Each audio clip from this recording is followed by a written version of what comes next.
Halo, assalamualaikum warahmatullahi wabarakatuh. Jumpa kembali dengan kami di Radio Sindiran Sindirun. Tentunya tetap kami selalu berharap ya, Anda diberikan suatu kesehatan, keberkahan dan rezeki yang berlimpah ruah dimanapun Anda berada, baik Anda di dalam negeri maupun yang sedang merantau di luar negeri. Oke, sukses buat Anda semuanya. Oke. Dan langsung akan kita bacakan berita di mana ada 5 hoax serang Jokowi dan begini cara melawannya. Ya, sebagaimana dikabarkan dari Sebastian di mana ditulis ada 5 hoax yang menyerang Presiden Joko Widodo beserta cara mengcounternya. Ia ditulis oleh Ahmad Reza. Ya, sepanjang Republik ini berdiri, tidak ada pemimpin yang bertubi-tubi diserang hoax dan fitnah seperti halnya Presiden Joko Widodo ya. Selama 3 tahun lebih kepemimpinannya, hoax datang silih berganti ya. Namun jika diamati, hoax yang dialamatkan Presiden Jokowi sungguhnya itu aja gitu loh. Ya, para pelaku ataupun penyebar hoax sesungguhnya sedang menjalankan propaganda hitam. Propaganda ada yang hitam, ada yang kuning ya barangkali ya. Propaganda yang semula memiliki makna mulia, belakangan bermakna peyoratif. Apa sebabnya? Propaganda tidak menyampaikan informasi secara objektif, namun memberikan informasi yang dirancang untuk mempengaruhi pihak yang mendengar atau melihatnya. Gitu toh. Dan berdasarkan pada sumbernya, propaganda itu ada beberapa jenis ya. Di dalam tulisan ini kita akan tajamkan kepada definisi propaganda hitam atau black propaganda.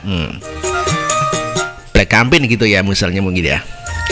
Black propaganda atau propaganda hitam adalah propaganda yang dilakukan secara licik sebagai senjata taktis untuk menipu, penuh kepalsuan, tidak jujur, tidak mengenal etika dan cenderung berpikir sepihak gitu loh. Nah, propaganda ini tidak memberikan sumber yang sebenarnya, bahkan sering menuduh sumber lain yang melakukan hal tersebut. Oh, begitu toh. Maling teriak maling dong. Ya, propaganda ini juga disebut sebagai propaganda terselubung. Waduh. Apabila ingat propaganda, maka diingatkan kita melayang pada zaman era Nazi ya, Nazi Hitler, dan menteri propaganda yang terkenal adalah Joseph Goebbels ya katanya ya. Macamnya opo gue. Menurutnya adalah inti propaganda terdiri dari orang-orang yang memang atas sebuah ide dengan begitu sangat tulus ya, sehingga mereka akhirnya menyerah sama sekali dan tidak akan pernah melepaskan dari dirinya. Suksesnya propaganda Nazi ternyata dicontek maksudnya di mana-mana termasuk di tanah air hingga belakangan ini. Lawan-lawan politik ataupun pihak-pihak yang berseberangan dengan pemerintah sekarang sedang gencar menyerang pemerintah dengan beragam isu. Waduh. Sayangnya isu yang disebarkan itu cenderung hoax dan tidak bermutu. Nah, carilah hoax yang bermutu ya barangkali ya. Benarlah seperti yang disampaikan Sekjen Partai Solidaritas Indonesia atau PSI Raja Juli Antoni beberapa waktu lalu. Pihak oposisi atau lawan Jokowi tidak menampilkan oposisi yang berkualitas dan hanya menyasar isu-isu remeh-temeh dan cenderung hoaks begitu ya. Dan berikut adalah 5 isu atau hoaks yang diulang-ulang untuk memojokkan pemerintahan Joko Widodo. Yang pertama adalah isu komunisme atau kebangkitan PKI. Nah, isu komunisme ya atau Partai Komunis Indonesia atau PKI itu, kebangkitan komunis sesungguhnya itu adalah isu lama yang senantiasa digoreng. Nah, semenjak Jokowi diusung PDIP pada Pilpres 2014 lalu, isu ini mulai mengemuka. Anehnya, isu ini tidak muncul ketika Jokowi mencalonkan diri sebagai gubernur Jakarta berpasangan dengan Ahok 2012. Itu kan pada saat itu didukung oleh Partai Gerindra dong. Iya, Partai Gerindra dan PDIP dan waktu itu ya. Ya, mendukung Pak Jokowi dan Pak Basuki ya sebagai gubernur tahun 2012. Isu PKI memang dicuatkan untuk mendiskreditkan Jokowi serta partai pengusungnya yakni PDIP. Untuk menguatkan isu tersebut maka bermunculan lambang PKI di mana-mana, mulai dari bendera, stiker hingga poster-poster yang memang terlihat dibuat secara sengaja. Bahkan uang rupiah pun yang keluaran terbaru pun dipersoalkan karena katanya ada logo seperti Pak Luar di dalamnya. Oh iya. Saya ingat ketika Habib Rizik yang ketika pidato kan mempersoalkan duit 100.000 yang ada katanya ada logo Palu Aritnya begitu ya. Oke. PKI memang menggoreskan sejarah buruk di tanah air. Namun semenjak kewafatan partai ini setengah abad lalu, hantu PKI dan komunisme digambarkan dengan gambaran kejam dan sepenuhnya buruk, mulai dari anti agama, anti Tuhan dan tidak berperi kemanusiaan. Ya, penulis teringat sebuah kisah nyata ya dalam buku Awaken the Giant Within. Masanya kok Yuki po. Karya motivator Anthony Robbins. Robbins jelas membalas mengenai dahsyatnya pengaruh propaganda ya. Diceritakan ketika Pilpres Amerika George Bush melawan Michael Dukakis ya. George Bush menyewa Roger Ailes ya sebagai seorang pakar analisis politik sekaligus pembentuk opini. Ailes merancang strategi untuk menyampaikan 3 pesan yang sangat negatif tentang Dukakis, bahwa ia payah dalam pertahanan, lingkungan, dan kejahatan. Dan Ailes membuat iklan tentang itu. Banyak orang kemudian mempersoalkan fokus negatif dari iklan-iklan tersebut. Banyak orang tidak suka dengan kontennya, namun tingkat suksesnya sulit didebat. Kenyataannya seperti diungkap Robin bahwa kemudian itu adalah motivator yang sangat ampuh dalam bentuk perilaku seseorang. Seperti kata Ailes, iklan-iklan negatif itu lebih cepat pengaruhnya, begitu katanya ya. Nah, jika kita tarik benang merahnya dengan isu-isu komunisme atau PKI yang timbul tenggelam akhir-akhir ini, mudah ditebak kemana arahnya. Masyarakat dibuat trauma dengan PKI dan para pembuat isu kemudian membangkitkan trauma masyarakat tersebut dan mengaitkan dengan pemerintahan Joko Widodo yang sekarang ini. Yang kedua adalah Jokowi anti-Islam. Ya, isu Jokowi anti-Islam sesungguhnya terkait dengan isu PKI. Karena PKI anti Tuhan dan anti agama, maka otomatis PKI adalah lawan dari agama, terutama adalah Islam. Begitulah image atau labeling yang hendak dibentuk. Mulailah sekarang dikarang-karang ya isu kriminalisasi ulama serta pemberangusan ormas-ormas Islam semacam Hizbut Tahrir melalui kemunculan Perpu nomor 2 tahun 2017 tentang ormas. Yang terakhir adalah isu penyerangan ulama yang terjadi di mana-mana. Isu penyerangan ulama bulan-bulan terakhir itu sangat santer. Lah ya untung saja aparat kepolisian kita itu tidak tinggal diam. Isu tersebut mati sendiri dengan terungkapnya jaringan Muslim Cyber Army atau MCA yang ternyata adalah pembuat isu hoax tersebut. Waduh, mencatut nama Muslim dong. Yang ketiga ini yang lagi gencar, utang kian membengkak. Ayo, utang Indonesia membengkak gara-gara Jokowi. Demikianlah isu yang dibuat. Gencarnya pembangunan infrastruktur akhir-akhir ini membuat pihak lawan pemerintah gerah dan panik. Oh begitu toh, panik ya mas ya. Lah ya, maka untuk mengkonter-konter prestasi pemerintah dibuatlah isu bahwa gencarnya pembangunan akhir-akhir ini tidak bisa dilepaskan dari utang yang kian membengkak. Disebutkan bahwa utang sudah mencapai 4.000 triliun dan hal tersebut membuat kondisi negara sudah lampu merah. Waduh, emang kemarin lampu kuning. Untungnya Menteri Keuangan kita Sri Mulyani di dalam berbagi kesempatan sigap mengurangi hoak-hoak seputar utang ini.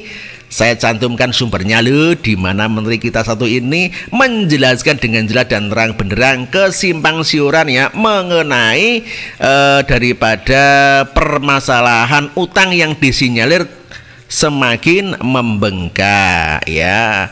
Sesuai dengan Undang-Undang Keuangan Negara, batas rasio utang pemerintah tidak boleh melebihi 60% dari PDB nasional. Saat ini utang pemerintah terhadap PDB atau produk domestik bruto masih kurang dari 30%. Waduh, masih beres dong.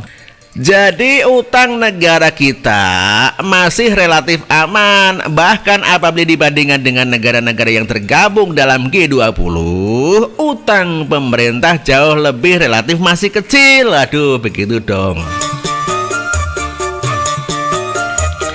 Bertolak dari data-data tersebut, meningkatnya jumlah utang negara yang dipergunakan untuk pembangunan infrastruktur itu sudah sesuai dengan perundang-undangan, dan berhembusnya isu utang negara hanyalah bentuk kegelisahan lawan politik Jokowi. Nah lo, bagaimana kok gelisah? Kalau gelisah malah bener gelisah ya, gelis rampung. Ada yang keempat adalah Jokowi otoriter. Tuduhan hoak ya, ini dilatar belakangi ketegasan pemerintah untuk menangkap para penyebar hoaks di negeri ini. Apa yang dilakukan Jokowi dan aparat kepolisian sudah tepat. Kelompok semacam Obor Rakyat, Saracen, dan terakhir MCA adalah kelompok penyebar hoaks. Sesungguhnya salah dan keliru jika pemerintah mendiamkan kelompok yang dapat membuat masyarakat kita terpecah belah karena konflik SARA. Tujuan mereka sudah jelas. Seperti yang diungkap pihak kepolisian, aktor-aktor MCA mengaku bahwa mereka ingin membuat anak-anak bangsa berpecah belah. Terpecah belah begitu ya. Jadi, apakah latar ketegasan pemerintah melawan hoax? Maka Jokowi dituduh otoriter? Ya tidak dong. Yang kelima atau terakhir, pemerintah Jokowi minim prestasi. Waduh, ngawur banget ini. Wong prestasinya banyak kok dikatakan minim prestasi ya. Nah ini ya sungguhnya hoax yang boleh ditangkis ya dengan mudah. Mengapa? Karena kita dengan mudah dan gampang bisa menunjukkan hasil kerja Presiden beserta jajaran menteri selama 3 tahun lebih masa kepemimpinannya. Pembangunan infrastruktur tidak hanya di Jawa sentris ya, pulau-pulau yang selama ini tersisihkan dirangkul kembali oleh Presiden. Perbatasan-perbatasan yang semula diabaikan kini dibangun dengan indah.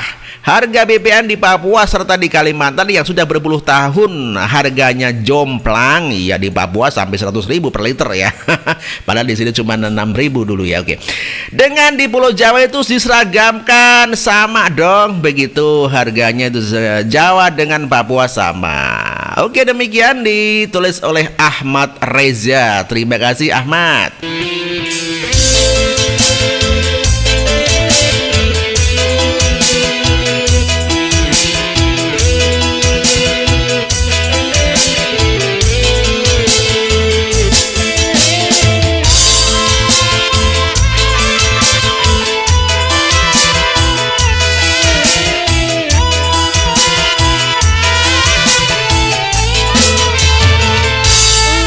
Oke, langsung kita bacakan komentar teman-teman semuanya yang telah hadir ya untuk pada video-video terdahulu, dan kita langsung menuju ke kolom komentar ya, menyambung daripada komentar yang belum kita baca. Oke, ada Tanto Kuns ya, ini mengomentari mengenai Kadif Humas ya, Kadif Hukum ya, Demokrat yang walk out ya. Ya oke, Tanto Kun wong gak waras yang ngono kuwi ya, berlagak walk out tuh ben dianggap bener, padahal ketumnya antusias duduk manis kayak kue lapis. Ya oke, assalamualaikum warahmatullahi wabarakatuh. Sugeng dalu Pak Desi dan Sindron ya, sehat selalu ya. Oke, kagem tidak dirun ya, biasa setan kalau dengar yang baik dan mendinginkan membuat dia kepanasan cari sensasi biar viral ya. Emang lu siapa tong, kan bos lu yang undang Pak Jokowi ya? Emang lu siapa? Mau walk out kek, mau nyungsep kek, emang ngaruh buat lingkungan? Dasar dungu, di sini dia ngeloyor karena kelaparan, bukan karena tidak suka pidato Jokowi dada. Ada nyaman harum ini ciri-ciri orang yang tidak bisa menghargai orang lain ya. Begini kadernya, gimana masyarakat bisa percaya? Nano kader api ngaro lo ada di dalam, baik lo keluar itu lebih baik, kagak ada yang bututin lo. Lo keluar itu artinya lo tahu diri daripada lo suruh keluar lebih dulu pekok. Ada pelayang buat lu sampai belagu banget. Aduh, kita hari Kamis ya, capak lo so amat kau ini. Memang utang yang bayar kau. Lucu kau ini Oke, dari Herman Sugiono ya, masih jungkir balik tidak ngepek. Lah, wong kamu masih kacung SBY. Wong bos SBY aja bangga dengan Jokowi kok ya. Oke, ada berita ya, duit ngutang SBY tuh semua masuk penjara. Lol, ente nggak bisa mengkritik SBY.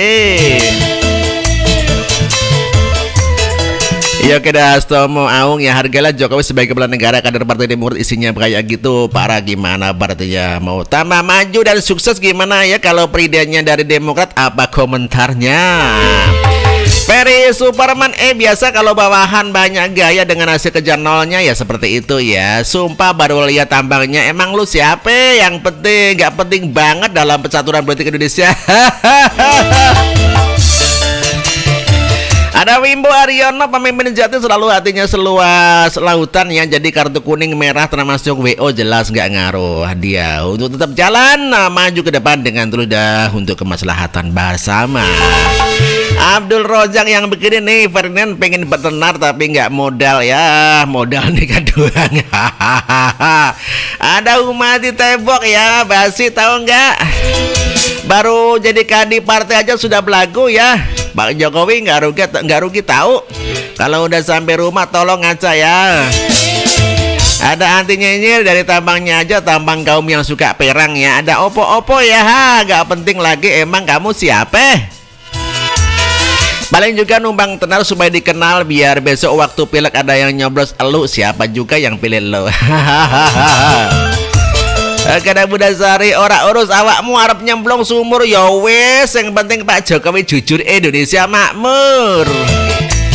Ada Gunawan Panji, lo orang ndak mau menghargai orang ya, jangan Arab lo hargai Pak Jokowi ya. Datang atas undangannya bukan maunya sendiri ya, dasar lo tolol ya, dipamerkan ya. Ada Roy Martin, Yosep Kadif Demokrat tuh bodoh, masih pakai atribut pun tidak mau keluar pidato Pak Jokowi, tidak mau dengar pidato Pak Jokowi. Mau apa?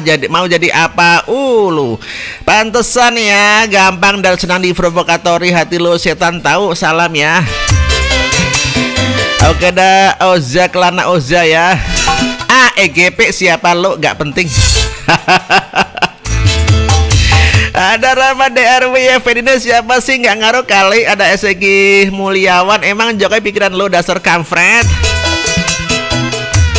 Ada Teresa Rose, dasar itu tukang hoax, Ferdinand yang konyol dan bego, amit-amit dah.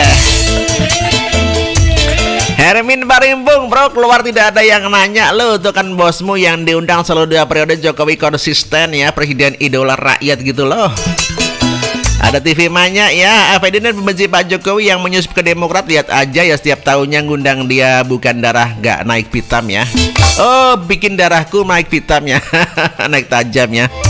Pingin rasanya jumpal mulut pakai sendal, dia nggak jauh beda dengan 2 brengsek si Zong dan Fak ya.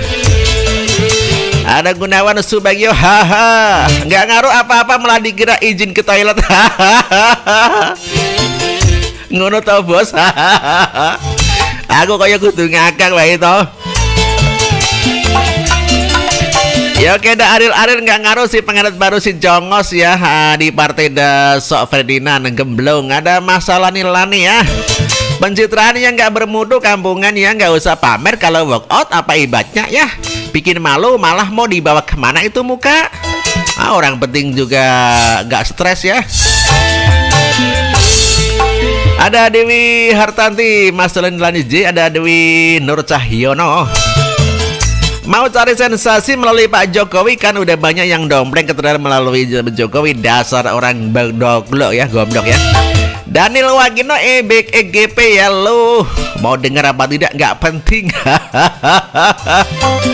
Ya ada Ibu Umi, silakan keluar, Anda tidak patah duduk di dalam. Ya ada IRRI, apa lupa kasus korup yang ada di partaimu? Oke, ada Awuzo ini lumayan ngurangi jatah snack lagian lo, siapa nggak ngaruh kali. Oke, ada Badri Budiano, mau WO atau mau masuk GOT EGP ya emang gue pikirin bro kuciwo. Oke, ada Empole adus bos, mau kabur mau mikir sekalian lu bunuh diri gak ngaruh. Bagi yang pernah pemilih kami tetap memenangkan Jokowi bro, kayak jadi Demokrat ini orang gak penting amat begitu ya. Oke, Ratu Bayi mungkin bukan WO tapi kebelet boker ya, sebab udah berhari-hari tidak bisa keluar tokai dari panus. Ada Hanafi ya, dia kebelet kencing kali. Ada Pona Padura Muga Penen mau tenar gampangan. Ada Bawa Rizik ya, Bawa Zirek ya. Si On nih mirip-mirip John Ru ya, tidak bisa membaca arah politik ya. Cocoknya emang kerja buat Prabowo di kandang kuda ya. Ya ada siapa ini merasa bener, ada Jack Jian ya. Ide bagus untuk jadi terkenal tapi sayangnya Anda terlihat bodoh. Ada Traisera yang nggak ngaruh, orang nggak penting. Ada sama Ganda nggak ngaruh, keluar Indonesia nggak juga lebih baik tuh. Firmaningrat cepet ada, oh caper maksudnya ya. Kowe iki sapa tong gitu kata SCM. Ada Dewi Susanto, Dewi Po Susanto. Lah mau walkout, mau nyebut, mau nyebur, mau nyungsep kayak mau berak kayak nggak ada yang peduli sama lo. Kelot aja lo, benang sono nggak penting juga hidup lo buat bangsa ini. Salam 2 periode Bapak Presiden Joko Widodo. Oke, ada hari-hari pengen tenar ya, nggak ngaruh. Emang lu siapa, mau keluar ke mau pulang ke nggak ngaruh tuh. Ada Amna Mencan, orang stres sekali. Ada Gibran Tio, politik ya sekarang ya, pas nanti lihat saja. Ada BMJ sedikit pun gak ada gunanya bro, tindakanmu itu. Ada Dion Regah ya, muka korupsi takut sama Jokowi ya. Ada Mas Wondo, mau walk out ataupun juga dibalik juga nggak ngaruh, kasihan saja malah dibully. Oke, ada Lukman Dolok Saribu, pasti karena nggak kebagian jadi komisaris BUMN ya, makanya kalau mau jadi relawan, kalau mendukung seorang atau benar-benar rela ya nggak dapat apa-apa. Oke, ada Yam perlu belajar lagi Pak, berpolitik pakai etika ya Pak, jangan pakai ajakan politik pakai nafsu ya Pak. Jokowi tidak akan ngaruh mau tenar ataupun tidak gitu ya. Mau tenar ya Pak gitu kata Yam. Ada Meizul 2016 ya, kamu tuh nggak ada apa-apanya, cuma sama partai doang ya. Baru jadi anggota partai aja kamu kayak teroris muka lu. Ada Haiza Novianti, dulu jadi relawan Jokowi nggak dijadiin komisaris. Ada Keke Koki Kawai lah, siapa tahu dia keluar jadi kebelet pipis ya. Kebelet pipis mama, kebelet pipis papa. Kasih nih orang kebanyakan ngayal ya. Andaikan aku jadi orang penting nganggetan aku biasa bergosa. Ndek iki sopo? Ada Alino Sanya, dia keluar ya karena mau ngudut. Ada Dini Aulia ya, ibu jenengan menikah sinten kalau Pak tidak jadi dividen ngaku-ngaku mendukung janji opo yang belum dipenuhi. Aku keluarga nggak ngaruh kelakuan sampean, sing pantes sampean keluar saja dari Indonesia itu baru jantan. Ada Nilana suka Arab walkout, Arab lunggu anteng ora digagas, ora penting kowe. Haji Erwin SP, seorang penting di Demokrat padahal hanya kroco, manusia yang tidak tahu diri. Salam 2 periode Pak Jokowi Presiden NKRI. Ada Bagus Putra ya, kader baru Demokrat, cari namanya Ferdinand hehehe. Ada Paramita Anita ya, katanya utang Indonesia sekarang nggak beda sama yang kemarin tapi hasilnya banyak bener tuh, pembangunan nggak ada yang mangkrak lagi. Dan hei, Anda yang keluar saat Pak Jokowi pidato gede sono, keluar yang jauh, jangan balik lagi dah, nggak ngepek kales. Lo bikin siapa ya, lo bukan siapa-siapa, gue aja nggak tahu lo. Gitu kata Paramita Anita ya. GGHFF ya, walkout mau ke WC barangkali. Ada Banyu Santoso ya, asing ngarep ngeken sopo, sing ngarep ngeken sopo mungkin ya yo. Ayo Bayu ya. Ada Ubaidillah Ubay ya, tanpa partai lo Pak D pasti menang ya. Gue yakin AHY nggak bakal dipilih pada jadi wapres ya. Bapaknya aja nggak jelas 10 tahun, apalagi anaknya. Ada Rio mirip saya juga keluar waktu itu, nggak ngaruh. Emang milu anu ya, Rio ikut rapat juga ya di Demokrat ya Mas ya. Ada Triani nggak ngaro mau keluar mau jungkel karemu. Halo siapa? Kurang lo Pak Jokowi.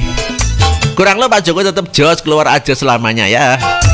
Ada Rol Asrol ya, tikus nih bukan beli tikus sok hebat and sok penting. Ada Ngatman Priyo. Walah siapa tuh Ferdinand, nggak perlu dis pemerintah jalan sos. Ada Bagong Desa, emangnya lo siapa? Paiman, kamu Painan ya. Lebih baik kamu keluar ruangan ya, orang goblok pakai bahas utang-utang segala. Kalau nggak ngerti masalah ekonomi jangan sok pahlawan. Sekolah yang tinggi biar tahu masalah ekonomi, dasar orang nggak mutu ya. Emangnya siapa kenal kagak, belum juga jadi apa-apa ya, nyombong lo presiden aja merakyat gitu katanya ya.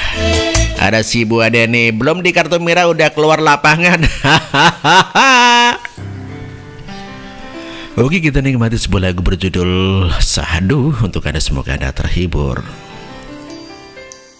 Di sisiku hati rasa syahdu,